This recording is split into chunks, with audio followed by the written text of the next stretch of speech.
Hello, and welcome to another episode of Wheel of Horror, the podcast where two best friends spin a wheel once a week. It chooses the horror film and they discuss it. Today we're talking about 2023's Late Night with the Devil, which was directed by Colin and Cameron Carnes. I'm your co-host, Alec. I'm Eric. And here's Eric. Yeah. Late night. Here we go. Are you like a late night TV guy? Were you ever? I was gonna ask you that too. Okay. No, I think the thing that I did watch a lot of in high school was The Daily Show and The Colbert Report, like back to back. Yeah, you nailed exactly because it came after South Park. Yeah. Yeah, that was all I would really watch. Now I watch Bill Maher and John Oliver, and I watch The Daily Show and Jon Stewart's on it. But I don't watch. Yeah, I never really watched like Letterman or Conan or Jay Leno. I was never really into that. My dad liked Letterman. I remember my dad watching Letterman a lot. And Yeah. I always liked the like great moments in President, like the segments they had were just so smart. It was funny. Now the great moments in presidential history, if anyone remembers that, it was like it started with a quote by like JFK, like ask not what your country could do for you, but what you could do for your country. And then it would go to FDR like fear not and like fear itself. And then it would go to like George Bush being like, I don't know, I just golfed today. And like that's like small potatoes compared to today. It's insane. Yeah, it was a simpler time back then. Yeah. No, I mean, yeah, they're fun talk shows. My dad loves Jimmy Kimmel. I know he like DVRs Jimmy Kimmel like every day and watches that. So there's still an audience for it. I think it's definitely getting smaller. I've done late night. I've been on Jimmy Fallon, The Tonight Show or whatever. Yeah, that's right. You've done this. Yeah, I mean, I haven't done this, but I was his body double. You've been on set and you've seen everything. Dude, I've been on Seth Meyers' set. I've been on Jimmy Fallon's set. I've been on obviously the SNL set a bunch, but this movie really nailed that live TV feel, dude. Like hardcore. Because I was behind the scenes a lot on SNL when it was literally happening when they're doing the live show, and you would hear we're off the air or whatever, and people would be running around. Every single person had their role. It was really interesting to see, and I think they nailed it in this movie. But yeah, moving into this movie a little bit, dude. I mean, I'm just gonna say this off the top. I loved this movie. Like, I mean, seriously, I think this is my favorite horror movie of the year so far. And I've seen pretty much all of them except for Maxine, I feel like. And I love this. But what do you think? What do you think, honestly? I mean, I haven't seen a lot this year, and this was a nice refresher to see a new movie and to say, like, I've seen what horror movies have you seen this year? And this is one of them. I really liked it. Really liked it a lot. Yeah, man, it's so original. Like, it takes sprinkles from other things, but to bring it onto that late night platform in the 70s, live TV, like, it's pretty cool. And there's so much going on with the characters and behind the scenes, and they're about to get canceled. So there's so much working all at once. And It was a little unrealistic with how quick the ratings came in my mind, you know. hmm. I don't know how you can measure the ratings that fast. Usually it's like a day later. Um, So yeah, maybe the networks, I think they do know in live time how many people are watching their show. I'm pretty sure they do, man. that's wild. Maybe that must have been in the 70s more than now. Well, because there was somebody that said like they canceled the show when it was on commercial break because no one was watching. And they were just like, just pull it, just pull it. And like, so they have to be able to know because they need to know how many people are watching the commercials. True. Yeah, I guess you're right.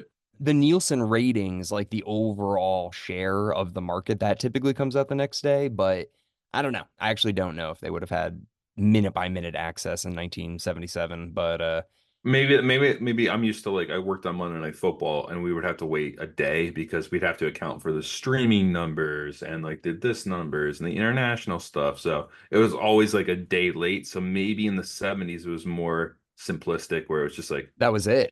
this many people are on channel 65. And there's only three channels and there's no Yeah. reruns, there's nothing, there's no DVR, there's no streaming. So they're like, whoever's watching right now is the only people that's going to be watching. There's no rerun.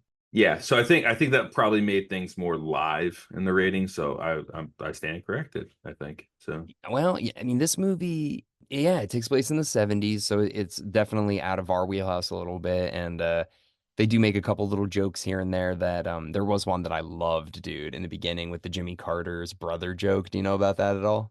No, what was that joke? So they were saying like, yeah, so Jimmy Carter's going to make his brother Billy the head of the FBI or the CIA, but only because he can't spell. He wouldn't join because he couldn't join an organization they didn't know how to spell or whatever. And it's a stupid joke, but Jimmy Carter's brother Billy was like a Oh national. yeah, yeah, he was a beer guy. He was just Yeah, like Billy Beer. Billy Beer was a real beer, and Jimmy Carter's brother was like Chris Farley in Black Sheep. He was like this liability because he was such like a drunk, like outspoken, just like Jimmy Carter's like, shut up, Billy. Like, don't fuck this up for me. And so I love that joke. And it's even crazier that Jimmy Carter is still alive as we're recording this right now. He really wants to vote this November. I don't know. I don't know. I hope he does. That's crazy. I mean, they probably would make a spectacle of that. He's been on hospice longer than this movie's been in production and out to theaters. It's insane. Yeah, no, he's a great man, Jimmy Carter, but that's insane that he's still kicking. Aren't you going to say your tagline? Pride of Connecticut. What's my tagline? Oh, God bless him. God bless him. God bless him. Yeah, no, so I did like that joke. I was a little surprised there wasn't any Star Wars references because this came out like 6 months after Star Wars came out, so I feel like it would have still been very present, but it was Halloween, so I guess it wasn't the point of it. But still, nobody was dressed up like any Star Wars character. Well, I bet Disney wouldn't let them do that. Yeah. You know what this reminded me of a lot, and maybe it was the skeleton in the crowd and the skeleton TV. It reminded me of Halloween 3 so freaking much. I had Yeah. like Halloween 3 vibes the entire time. But also he has this scene where he's just like, turn it off. And like at Yeah. one point, and I'm just like, to me, it was like the skeleton, like in Halloween in general, the costumes in the crowd. And Halloween 3 starts with a television. Yeah, I can see that. Like definitely like the similar type of music, the similar I mean, it came out in 82 and this takes place in 77, so it's not like crazy different amount of time. No. Yeah, I can see that for sure. Yeah, and obviously the skeleton face is one of the three masks from Halloween 3. So, yeah, it's weird because they never really acknowledge that the kid who's dressed up like a skeleton. Like they make jokes about him, the camera will pan to him and it'll be all creepy, but we never really find out what that guy is. He might just be like a cult member or something, but we never do find out. Like a silent person in the background just watching, making sure everything goes as planned. Yeah, yeah, it's creepy and it adds something because you're like, I don't know what this is, but whatever. Yeah, this movie just like we'll kind of walk through it a little bit, but it starts off with a bit of a recap, and the guy that does the narration, do you know who he is? Couldn't tell you.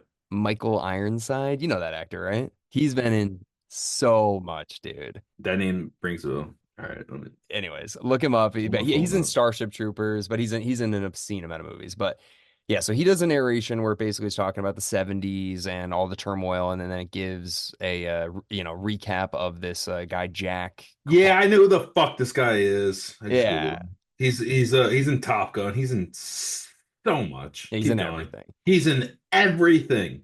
Yeah, so he does the narration, and then Jack Delroy is the host of this show called Night Owls, which is a talk show, live talk show in the 70s that's getting killed by Johnny Carson. And yeah, so basically they just kind of tell the story of him. He's got a wife who dies of lung cancer, and she Mm, was a non-smoker. And his highest rated show was her coming on and, talking about her diagnosis and her love for Jack. And it still didn't beat Carson, and the wife dies. Jack yeah. goes into hiding, and then Jack comes back, and his ratings keep going down. And then this is going to be his like last attempt at a comeback. It's sweeps week. Everybody's paying attention to the ratings, and he's got a trick up his sleeve. He's going to try and do a possession or a exorcism, essentially, or talk to the devil on his live show late night on Halloween. And then the movie starts. So we get all this context before that. And also that start, the whole like backstory. You know what it reminded me of? It reminded me of like Once Upon a Time in Hollywood with the not Jack, with the Leonardo DiCaprio, how that movie starts. We get like this backstory where we just kind of like fill in our own gaps about how he's a struggling actor and how he hit his peak and now he's having some trouble. Hmm. It really was like it felt like Once Upon a Time in Hollywood, like that whole open. Yeah, yeah. I think Kurt Russell does a narration for that, and it talks about like when he went off to Italy and got a little fat and came back with his wife. Like bounty law, and it's Yeah, like yeah, it really reminded me of that, which is, I mean, that's a cool thing to do, and it really sets the stage for the movie. yeah. No, they nail it right out of the gate. You're just like, sweet, this is really cool. Like I know what's going on, and Yeah. Oh, and they also talk about Jack Delroy's time at the Grove, which is influenced by Bohemian Grove. Do you know what that is? Isn't that the guy who like started the Satan like church or whatever? Or Well, it's not a guy. It's Bohemian Grove is a place. It's in Northern California, and like a bunch of influential people have gone there, and it's supposed to be like Illuminati-esque. And Nixon was there. yeah, that's like that's where Oprah like drank blood and sacrificed herself to be a billionaire. Like that's like the idea of it, right? Yeah, like, and they worship an owl god named Moloch, and Alex Jones did a whole thing about it. Like there's a lot. If you type in Bohemian Grove into YouTube, there's a lot of videos about it. So, But there's some weight to it too, which is even more concerning. oh yeah, no, this is like Davos. Like there's all these different weird gatherings of highly influential people, and what do they do there, and it's all behind locked doors. And so this is real. Yeah, no, I mean, it, to a degree. But the other working part is there is a cult that basically like they like breed kids for sacrifice, and they're Satanists. And yeah, the guy's name is, I think, Zohan or Zoran or something. That's what it that's what I was trying to get at. Like, isn't he like the Satanist like church owner or creator or something? The guy in the video, or who? Yeah, yeah. Keep going. Sorry, I'm confusing myself. Well, there's like two things going on. There's like the Grove, which is just like, oh, this is like a high elite society. We don't know what goes on there, but Jack Delroy's. That's like Epstein Island kind of, but like yeah, let's keep it. Yeah. So Jack goes there, and people know that he goes there, and it's not like that big of a deal. But then there's also a cult that's also happening simultaneously. And yeah, the guy's name is Xandor, and he's like, a classic 60s occultist demon kind of guy. And we get to see a little bit of their video too later on in the film. But so then the stage is set for what this night is going to be. It's Halloween night. They show the guests that are coming, and then we get a very basically just like traditional opening of just the music playing. We get to see the band, the clapping, everybody's dressed up for Halloween. There's spooky, imagery all around set. And finally we get to meet Jack, and he comes out and does his monologue where he talks about Billy Carter. And then we get into the acts or whatever. So the first one is Christo, what's his name? What's it, Carmichael or what was it? No, no, no, no. The first guy who comes out and he talks to the audience. Hold on. Christo. The first guy, dude. Okay. The guy who he's like he's asking all the questions to the audience is like Peter. Yeah. Oh yeah. He's like being the John Edwards. like oh like I'm looking for a someone who begins with the letter B. Yep. B. Yeah. Yeah.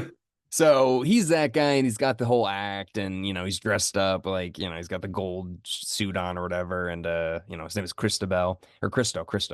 Yeah, he's so full of shit the entire time. Yeah. But then at the end, He starts to like freak out, and you see his eyes roll in the back of his head. I think his nose bleeds too, and he's like, I hear the name Minnie, and nobody's answering. He's like, an unmarried man with a wedding ring, Minnie, and nobody's answering. And they're like, what about Madeline? And they're just like, no, it's fucking Minnie. And he's like freaking out. So then they take him off stage. And then we get the first commercial break, and the audience is a little bit freaked out. Everybody's like, oh, that was probably just part of the act or whatever. It was fun. But before we move on, I just want to ask you, like, the whole setup of the movie is essentially like this is supposed to be footage that was found and put together, and now we're watching it all as like a documentary. yes, it's not just the live footage; it's also the backstage footage, and the cameras are still rolling, and someone cut this together. Yes. Would you say this is found footage? Oh, did I say it's found? It's a mix. It's found footage with TV Pro. Yeah, it's kind of like the Joker. When the Joker was on the set with Robert De Niro, and he has his moment, and the camera's cut. We then see what happens afterwards. So I would say, yeah, you can count this as found footage, To a degree. spliced up and with the narrating at the beginning. So Yeah, it's like kind of like they change aspect ratios. it's a documentary where it lets it go. Yeah, because some of the conversations they're having, you're like, there's no way if they saw a camera that close, they'd be like talking about all this stuff like the way they are. So But I think it works. It doesn't bother me at all. I really enjoy everything they do. Like I like how it goes to black and white after the camera cuts. I like how the aspect ratio changes. I like how the personalities change. Like everything about the transitions, I'm fine with. It makes you think. It makes you think, like, what are they doing? Like, is this fake? Is this like some huge fake stunt? No, it's not. No, I mean it's a real late night show, but yeah, we do get to see like after they yell cut and then we finally go to commercial break and there's a bunch of makeup getting done. They're talking about what's coming next. And then the producer comes in like, hey, the ratings are up. Like, Yeah, he's like, and the people are in the audience who are going to make the decision. So he's like, the network heads are here for sweeps week, and they're watching you in the third row. Oh, and the other thing we didn't even mention is his like sidekick Gus, who I guess is like Andy Richter, right? He wasn't he Conan's guy? yeah, that or like Gustavo from Jimmy Kimmel or like anyone. Yeah. Yeah, and you go to like your sidekick or whatever, and I like that guy. I thought Like, he was what do you think? What do you think, Gus? And he's like, I don't know. And it's like, yeah, the crowd laughs. Yeah. Yeah, it's stupid, but like, I don't know. I thought he was kind of funny. I like their little back and forth on set. But yeah, so we find out that Christabel, he's like not doing well. And, but they're like, hey, you're going to stick around, right? Because we have more guests and we'd really like you to stick around. And he's just like, I think I should go. He's like, perfect. You're going to stay. And he's just like, okay. And they get him alcohol. He's like, can I get water? It's like, yeah, get him a bourbon. So this guy's like a mess. This guy's not doing well. Yeah. No, so he's like, please, like, I need help. So they bring him back out, and then we get to meet the next guest, which is Carmichael Haig, which is, dude, he's the guy from the Matrix movies, from Matrix 2 and 3. He's Bane. He's like the guy that Agent Smith possesses. Yeah. Yeah, I remember. I remember. So that's cool. Also, we should mention every single person in this movie is Australian, aside from the lead actor, David Desmeshlian. Yeah, this is an Australian film. Yeah, yeah. So I actually want to give a shout out to Australia because like this movie, Talk to Me, and fuck, there's another one they just did. Oh, Evil Dead, the remake. Those have all been three Australian movies and they've all been fucking good. So I'm gonna give a shout out to Australia for doing pretty good horror in the past few years. So would you say Australia is like the land down under, and they know the hell and the horror Oh, movie? Yeah. maybe. I mean, it's hot as fuck down there, so it's kind of like hell. I don't know. Big spiders, that's my hell, you know? Yeah, it's everyone's hell. Yeah, I mean, some people like spiders, those freaks that have tarantulas. No, but Australia, like we're watching you, Wheel of Horror. We're watching you, Australia. We want to see more from you. The past three horror movies I've seen have been very good. Tens, all tens. Yeah. Yeah. So, anyways, everybody is Australian except for the lead actor. And dude, the lead actor is nailing it in this movie. I loved him in this. He's been in a bunch. Remember that he was the dude in The Dark Knight. And Oppenheimer. Oh, he's in Oppenheimer too. No, he's not in Oppenheimer, is he? Is he? Yeah, he wasn't he the friend who like betrayed him or something? No, he's not in Oppenheimer. No, no, I no. thought he was. I'm looking him up right now really quick, but let me see.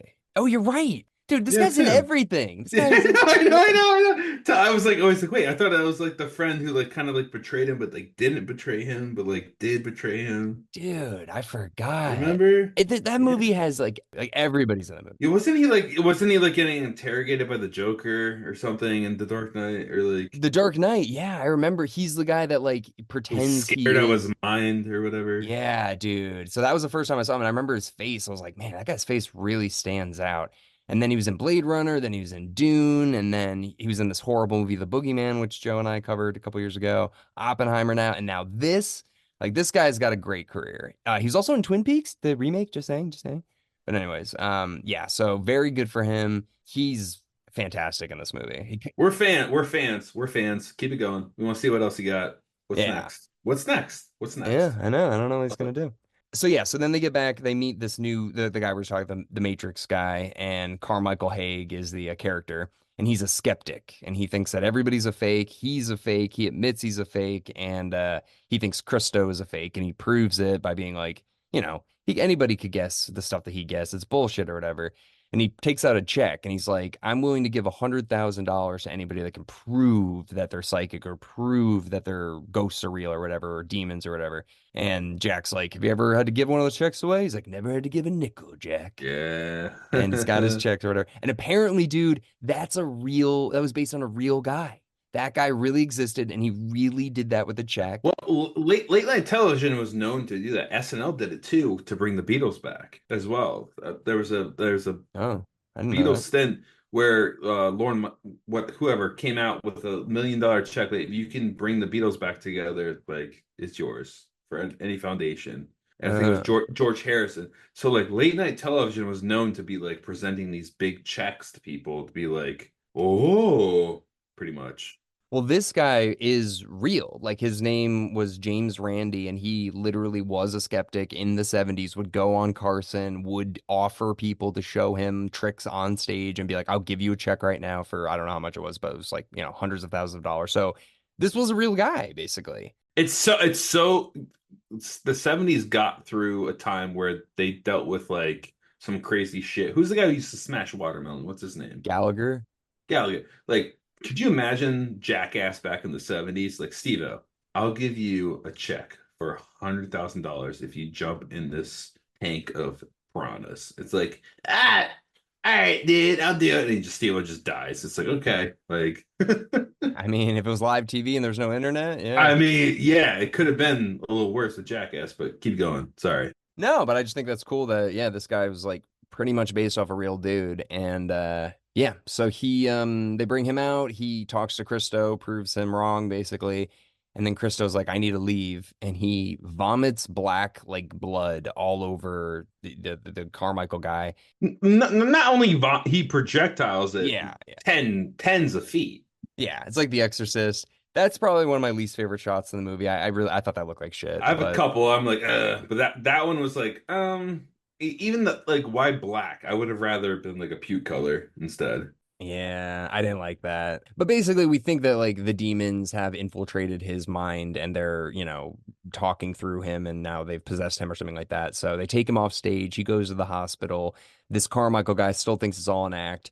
But then Jack says, well, I used to call my ex-wife who died Minnie. That was my nickname for her. And I'm an unmarried man with a wedding ring on. And then this Carmichael guy is still like, oh, so you're in on it now, basically. And he's like, no, like that was real. And that kind of freaked me out or whatever. But they're like, whatever. Yeah. So they show all that on the show. It's freaking everybody out. But now the main event is happening. Well, also you have to also think like how his show has worked throughout the past. So any fans that have watched the show know his story. So now they're invested. Exactly. So they might be calling their friends, being like, oh, dude, Jack's like showing some freaky stuff. It's like, which one's that? You need to tune in. This is this Yeah. is this is something weird's going on. Yeah. Exactly. So everybody's turning to this channel. And there's only three channels, and maybe PBS, whatever. But then they bring out the main event, which is the interview with the devil. And it's this girl that survived this cult that we were talking about earlier, where they would breed children for sacrifice to Satan. And the house got raided, burnt down, and she was the only survivor. And she met up with this doctor, Dr. June. She's a parapsychologist or something like that, and she basically becomes her mother, but also works with her to try and figure out if she's really possessed, if this is mental illness, like what's going on, to try and resuscitate her back to society and mental stability. So they bring her out, and we find out that Jack and this doctor have been having like an affair, which I don't really know why they have to keep secret. Like his wife's dead. Yeah. I don't think this woman's married, but maybe she is, but I don't know. So I don't really understand why they need to keep it a secret, but they do. And so they're having a secret affair. The girl knows about it. And yeah, so they bring her out and she's kind of creepy. She's a little weird. She's not creepy in the traditional sense where you think like she's just gonna like, make creepy faces, but it's more like doll like, you know? I mean, she looks a lot like Reagan from Yeah. Exorcist, and I think that was she has the same hair color, but she also has the facial expressions of someone who just like looks right through you. It's insane. Yeah, she definitely looks right through you. And I did see this interview that the lead guy, he was saying on a news show or whatever. He's like, I would walk past her dressing room and she would just be staring into the mirror, getting into character. And he's like, and it freaked me out. He's like, she would do it for like an hour. Because yeah, she really does nail that, just like you're invisible sort of thing. Yeah, she's like looking at your soul, like it was good. But yeah, she reminds me almost of like one of the possessed demons from Evil Dead, the first original Evil Dead, where, just like the laughter and like I agree with that. Like the crisscross applesauce girl. yeah, yeah, kind of just like almost like very immature and playful young girl, demon girl. But yeah, so she's like 13, I think, or 14. But yeah, so she just keeps saying like, yeah, Jack, like I like you, Jack. She keeps saying his name over and over and over again. So they have the first interview where he's asking her all these questions. They explain that she's from the cult and that she survived and everything like that. And she says one creepy line where she's just like, "It'll get easier. Like, it's I've lost people that are close to me too," and something like that. So she's seems nice, like, she's not doing anything freaky yet. And then they decide that they're going to try and do a little to bring out the demon, bring out Mr. Wriggles, as they call him, which is kind of feels like a nod to The Exorcist because that was Captain Howdy and this is Mr. Wriggles. Yeah, yeah, like can't these demons come up with some better names? I don't know. Well, these are the little girls that are picking the names. Like Howdy Doody. Like, is that the names these guys have? I don't know. And maybe this girl loved the Wiggles or something. I don't know. Yeah, so Mr. Wriggles because he wriggles in and out of her head and then possesses her and So we do hear some of the tapes of the first interview and it's pretty freaky and cuts off and all this stuff. But yeah, so they come back. And I want to ask you though, I feel like this might have been an idea and I'm glad they didn't do it, but I want to know what you think. Do you think they should have done like fake commercials in between or like one fake commercial right as this coming back ever? It would have taken away from the tension. Yeah. You're right. Unless they could tie in the commercial to what was happening. Yeah, that would have been. I just think it would have been interesting, like just to film commercials from the 70s, and I don't know. But also, really quick, there was 9 production cards to open the movie. Did you notice that? Um, to this, no, I did. I fast forward through most of it until it got yeah. Oh my, dude, there's 9. It's like that Family Guy joke where it's just like Peter's like, "Oh boy," it's like, "Okay, so he's at a lake." I've seen it always. It's like, oh, movie starting, baby. It's a plane, and it's just like flyer by. Aviator Productions. Yeah, like Yeah, this, it was like that. Like there was 9. And I was almost like, come on, like there's no way there's more. And then there's like 3 more after that. So if you ever get a chance to watch this, pay attention right in the beginning. There are 9 production that's cards. wild. Well, I'll say this too. I saw Deadpool and Wolverine about a week ago, 2 weeks ago, 3 weeks ago, and Alec, the trailers took 45 minutes of trailers. But trailers you'll never see again. This is in this movie forever. 9 production cards. It's wild. That's wild to like. I would think like, hey, show up 10 minutes before your movie, you're fine. 45 minutes. Get the fuck out of here. It's insane. Yeah. So moving on, they do the exorcism, gets freaky, the chair floats. She says, like, "I've met you before, Jack, among the high trees." So you're like, oh fuck. So she's from the Grove, we think. And yeah, I mean, June doesn't want to do this, but she feels pressured to. So she does the hypnosis thing. She becomes clearly like her face looks fucked up. She's floating. She's got a demon voice. Like they can't fake this in on live TV in the 70s. She comes back. And then the Carmichael guy's like, "This is fake. This is bullshit. I'm going to show you." So he hypnotizes the audience and he shows Gus, his partner, having like worms melting out of him and a worm popping out of his head. That looked good. I thought that makeup looked really good. The Gus stuff, yeah, that was pretty cool. Yeah, so then Carmichael guy proves that like I can trick everybody just like she did or whatever by hypnotizing everybody, which I think that's kind of ridiculous. I don't think you could hypnotize the whole audience into thinking that, but yeah, so then finally they're like, "Listen, this is real." I can't remember what sets her off though. What makes her the demon girl freak out? Wasn't the makeup thing where he's like, we're gonna cut the break, and then she's like, and it's like, oh, we gotta get makeup on you. It's like, don't I always look cute or something? And she said it in like Minnie's voice. Yeah, that was before the exorcism part, though. That was like the first weird thing that she did to him specifically. Yeah, and there's also like the scene behind the scenes where June is saying to Jack, she's just like, "Yeah, she was like freaking out the other day and she was talking about you. She was specifically mentioning you." And he's like, Yeah. "Yeah, she's excited for the show." It's like, no. Like it was just different. And she knows that June and Jack are having an affair and she sings her song like June and Jack go up a hill to fuck each other's brains out, like all this stuff, but I can't remember what specifically makes her turn and then just start killing everybody because she just immediately kills everybody. But I can't remember what it is that finally sets her off. I think her mom was telling her to stop, and then that was it. Yeah, so they choke June by her necklace. The demon's head like splits in half, and she's standing there with like a beam coming out of her. She kills the doctor, kills the co-host, spins his head around like the Exorcist, kills the skeptic guy, but like burns his body alive.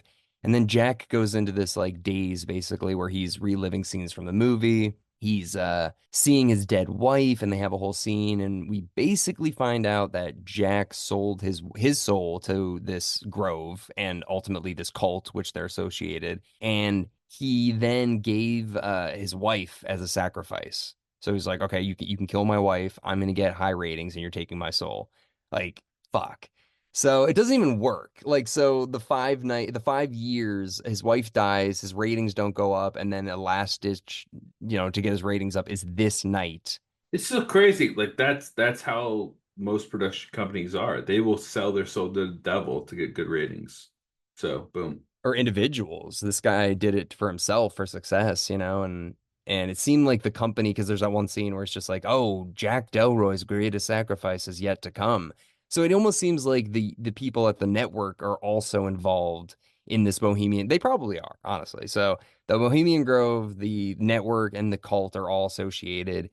Jack sells his soul, sacrifices his wife, and then the this demon girl comes to the network and basically is able to spread her message through the airwaves. So it's all like a calculated thing. They're like, get this guy who's not as big as Carson to come do this thing. We'll sacrifice his wife, use the magic to spread our message on his platform or whatever. And that's pretty much what happens. Yeah. No, that movie was insane.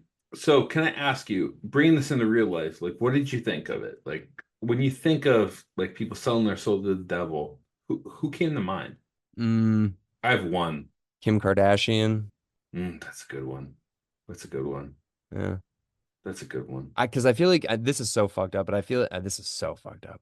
Say it. Say I it. feel like Kim Kardashian sold her soul to the devil, and like the Kanye West thing was like an orchestrated plan to be like, all right, now you're gonna marry Kanye West, and this is the fucked up part. I feel like their kids are just part of it. They're just like assets of the media to be like, okay, we'll bring Kanye West and Kim Kardashian together. You can have a baby. We'll put her in movies and stuff too. It's like it's like they're not. Something funky is going on, right, Alec? Yeah, Like in that. yeah, I don't know. There's no way. Like you don't just have you don't just make a sex tape and just that's it. You're a billionaire. You want to hear mine? And Yeah, this yeah, yeah. is this Yeah. is this is a hard take, and I've seen them. I saw them in 2006. I think the Rolling Stones sold their soul to the devil, and not all the band members. I think Mick, and Keith, and Ronnie did. Brian Jones is dead because of it. I think Sympathy for the Devil is their way of saying we sold our soul. Yeah, a lot of people think that Led Zeppelin did that too. You know. No, Led Zepp is not touring still. Like Yeah, the yeah, yeah. Stones at fucking 90 years old. Yeah, I know. Yeah, it's weird. It's definitely weird, but I feel like if they sold their soul to the devil and Kim Kardashian sold their soul to the devil, the Rolling Stones got the better end of the deal. I mean, because they're like Yeah. they're like a talented band that's like renowned for decades, and But I don't know. it's thanks to Brian Jones, who is dead now. And maybe he was one who's like, I don't want to sell my soul. And they're like, okay, well, be gone. He wrote Paint It Black. He's the guy. Like so. Well, Bohemia Grove is real, and it's in Northern California, and there's a Nixon tape where he talks about it, where he says some pretty homophobic things about it. But they had orgies up there. I mean, that movie, Eyes Wide Shut. Yeah, I know that one. Yeah. So there's a lot of stuff like this where high society people go and do fucked up things. So it's cool to like take that concept and then add another layer to it with the late night thing, and then add another layer of having it take place in the 70s. And I mean, truly, like I think this is the best horror film I've seen all year for sure. I haven't seen anything all year, and this is fantastic. It made me think a lot, and that's what I need in a film. I need movies to make me think, and this made me think a lot. So I'll give it that. And the cool thing is, this was a Shudder original. It was IFC and Shudder. And you're like, that's pretty cool that they made a movie this seems like this would be an A24 movie. And it's like, no, it's actually you know that little horror streamer Shudder? It's like it's one of their original movies. And they've got like I think they did Terrifier also. So they've got a few that are like pretty good. Do you know one of my favorite parts of the movie too is all that. But my favorite part of the movie is when they keep promoting the singer, like the artist at the end of the movie, at the end of the show. It's like we have like what's her name? Like Miss Cleo. we have Miss Cleo at the end of the show. Like stick around, like she's gonna put on a performance. All the shit goes down, and he the host goes, "We're gonna have to bring Miss Cleo back." Yeah. And as much as we love Miss Cleo, we're not done here, and we're finite on time, so we're gonna need to push her, and we'll invite her back, and we'll make it right. Yeah. I thought that was such like an honest thing. I love that scene. I love that scene. Yeah, it was good. All right. Well, yeah, let's spin the wheel. All right, let's do it. All right, ready? Spinning.